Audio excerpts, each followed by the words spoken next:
জায়গা দেখছেন। আমরা কিন্তু জিমে গেলে, স্পেনে জিমে গেলে কমসে কম প্রতি মাসে 50-এর উপরেই নরমালি রাখতো। আসসালামু আলাইকুম গাইস, কেমন আছেন? আশা করি সবাই অনেক ভালো আছেন। তো চলে আসলাম একটা ভিডিও নিয়ে আজকে।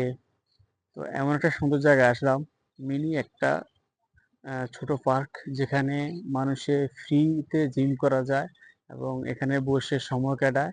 এদেশের মানুষ বেশিরভাগই 3 দিন ফ্রি থাকে, সেটা হয়তো আপনারা জানেন। আমি অনেকটা ভিডিওতে বললাম। আহ, শনি, রবি এবং শুক্রবারে বিকাল থেকে তারা মোটামুটি ফ্রি থাকে। তো আমি আসলে এই মাঠটাতে চলে আসলাম। তো আপনাদেরকে দেখাবো, অনেক সুন্দর জায়গা। দেখছেন, আমরা কিন্তু জিমে গেলে, স্পেনে জিমে গেলে কমসে কম প্রতি মাসে 50-এর উপরেই নরমালি রাখতো জিম করতে। আর এখানে ফ্রি, কোনো টাকা লাগবে না, গভর্নমেন্টে দিয়ে দিচ্ছে। আর এটা একটু উঁচু জায়গা পাহাড়ের মধ্যে, আর অনেক সুন্দর জায়গা। দেখছেন জায়গাটা কিরকম লাগে অবশ্যই আপনারা কমেন্ট করে জানাবেন। দেখছেন এখানে বাপ বেটা দুইজনে ফুটবল খেলাইতেছে, আর অনেক সুন্দর একটা ঘাসের দেখতেছেন। মানে আমার কাছে তো ভালো লাগছে।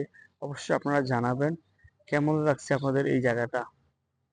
স্পেনের সুন্দর সুন্দর জায়গা দেখতে অবশ্যই কমেন্ট করে জানাবেন আপনারা। আহ, তো ওইভাবে আমি ভিডিও বানাতে উৎসাহিত হব, আপনাদের কমেন্টের কারণে আমি উৎসাহিত হব ভিডিও বানাতে।